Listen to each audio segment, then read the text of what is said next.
ꯑꯍꯥꯟꯕꯃꯛꯇꯗ ꯗꯔꯀꯥꯔ ꯇꯥꯗꯦ ꯑꯁꯤꯗ ꯑꯦꯛꯁꯟ ꯁꯥꯗꯣꯛꯐꯝꯅ ꯇꯔꯥꯝꯅ ꯑꯣꯛꯆꯔꯤ꯫ ꯉꯁꯤꯒꯤ ꯃꯦꯗꯤꯇꯦꯁꯟ ꯑꯁꯤꯗꯤ ꯑꯩꯈꯣꯏꯒꯤ ꯑꯦꯡꯖꯥꯏꯇꯤ ꯍꯟꯊꯅꯕꯅꯤ꯫ ꯑꯗꯨꯅ ꯀꯝꯐꯣꯔꯇꯦꯕꯜ ꯑꯣꯏꯕ ꯌꯥꯕ ꯖꯒꯥ ꯑꯃꯗ ꯐꯝꯕꯤꯔꯣ, ꯍꯧꯔꯁꯤ꯫ ꯃꯤꯠ ꯎꯏꯁꯤꯟꯕꯤꯌꯨ, ꯐꯥꯎꯕꯤꯌꯨ ꯑꯗꯣꯝꯒꯤ ꯈꯣꯡꯁꯥꯅ ꯂꯩꯕꯥꯛꯇ ꯊꯦꯡꯕꯗꯨ꯫ ꯍꯧꯖꯤꯛ ꯁꯣꯔ ꯁꯥꯡꯅ ꯆꯤꯡꯁꯤꯜꯂꯁꯤ꯫ ꯆꯤꯡꯁꯤꯟꯕꯤꯌꯨ 3, 1, 2, 3, 4꯫ ꯐꯥꯖꯤꯟꯕꯤꯌꯨ 2, 1, 2꯫ ꯍꯣꯟꯗꯣꯛꯄꯤꯔꯨ 3, 1, 2, 3, 4, 5, 6꯫ ꯑꯗꯣꯝꯒꯤ ꯂꯦꯡꯁꯨꯝ ꯑꯗꯨ ꯐꯥꯖꯤꯟꯕꯤꯔꯨꯅꯨ, ꯊꯥꯗꯕꯤꯌꯨ꯫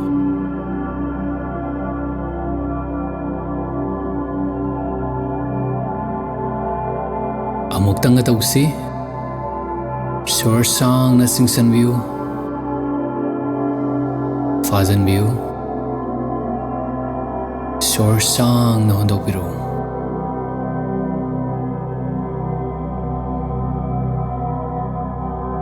ꯆꯞ ꯆꯥꯔꯦ꯫ ꯃꯊꯪ ꯑꯩꯈꯣꯏꯒꯤ ꯋꯥꯈꯜ ꯑꯁꯤ, ꯑꯩꯈꯣꯏꯒꯤ ꯙ꯭ꯌꯥꯟ ꯑꯁꯤ ꯑꯩꯈꯣꯏꯒꯤ ꯍꯛꯆꯥꯡꯗ ꯄꯨꯁꯤꯜꯂꯁꯤ꯫ ꯅꯍꯥꯛꯀꯤ ꯂꯥꯏꯕꯛ ꯑꯗꯨ ꯄꯦꯠꯊꯍꯟꯕꯤꯌꯨ꯫ ꯅꯍꯥꯛꯀꯤ ꯈꯗꯥꯡ ꯑꯗꯨ ꯊꯥꯗꯣꯛꯈꯣ, ꯂꯨꯖ ꯑꯣꯏꯍꯟꯕꯤꯌꯨ꯫ ꯅꯍꯥꯛꯀꯤ ꯊꯕꯥꯛ ꯑꯗꯨ ꯍꯥꯡꯗꯣꯛꯄꯤꯌꯨ, ꯐꯥꯖꯤꯟꯕꯤꯔꯅꯨ꯫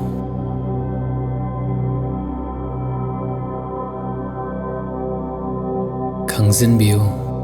ꯑꯗꯣꯝꯒꯤ ꯃꯤꯍꯨꯜ ꯑꯗꯨ꯫ ꯍꯧꯖꯤꯛ ꯃꯤꯍꯨꯜ ꯑꯗꯨ ꯀꯟꯅ ꯆꯣꯡꯕ ꯌꯥꯏ,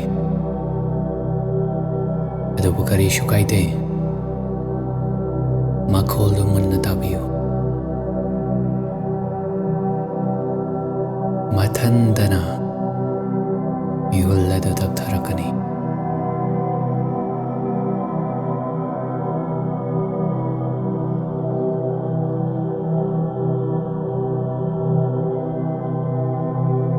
ꯑꯗꯣꯝꯒꯤ ꯋꯥꯈꯜꯗ ꯑꯦꯡꯁꯤꯌꯁ ꯑꯣꯏꯍꯜꯂꯤꯕ, ꯇꯨꯡꯒꯤ ꯈꯜꯂꯒ ꯋꯥꯍꯜꯂꯤꯕꯗꯨ ꯍꯧꯖꯤꯛ ꯑꯗꯣꯝꯅ ꯐꯥꯖꯤꯟꯗꯕ ꯌꯥꯗꯦ, ꯐꯣꯠꯆꯤꯟꯗꯕ ꯌꯥꯗꯦ, ꯃꯗꯨꯒꯤ ꯄꯥꯎꯈꯨꯝ ꯊꯤꯗꯕ ꯌꯥꯗꯦ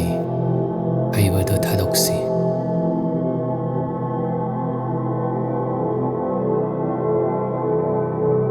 ꯃꯁꯤ ꯍꯥꯏꯃꯤꯟꯅꯁꯤ: ꯑꯩꯅ ꯀꯟꯇ꯭ꯔꯣꯜ ꯇꯧꯕ ꯉꯝꯗꯕ ꯑꯩꯅ ꯊꯥꯗꯣꯛꯈꯤ꯫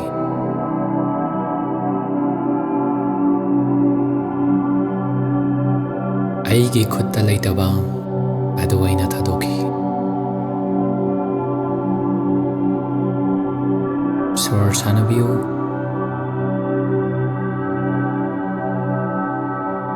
ꯑꯆꯤꯛꯄꯁꯤꯗ ꯑꯩꯅ ꯍꯟꯖꯤꯜꯂꯛꯏ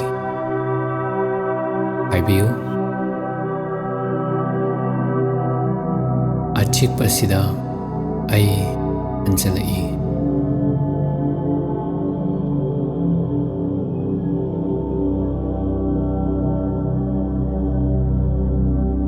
ꯃꯐꯝ ꯑꯁꯤꯗ ꯑꯗꯣꯝ ꯇꯦꯛꯇ ꯀꯥꯏꯗꯅ ꯂꯩꯔꯤ꯫ ꯃꯤꯀꯨꯞ ꯑꯁꯤꯗ ꯑꯗꯣꯝ ꯅꯥꯏꯇꯣꯝ ꯅꯠꯇꯦ꯫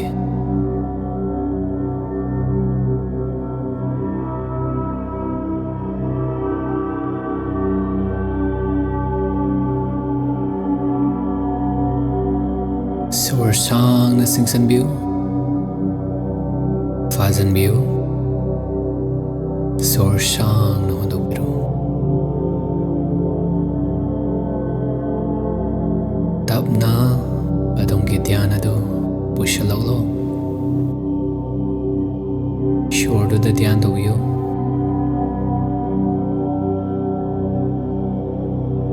खुसा तपना लेंबिरो अदोमगी लेंगसुम तपना लेंबा उबिरो अदोमगी वाखलना अदोमगी हक्सांगना हौजिक नुंगाइबा फाउरक्पा मतम असिदा मिट पांगथोकबिरो निंगसिंगबियु अदोमना हौजिक पुनमक लोइनमक तौदबा यादे हाइना लेते अखोइगी दरकारदारी ट्राइबकी वाचेप कम्युनिटी असी अंगजरबनी मयाम पुनमकी अदुगा जुलाई की मेडिटेशन क्लास याउरे अदुगसु सिगुम्बा फ्री कंटेंट असी अदोमना सपोर्ट तौनिंगबा तारगदी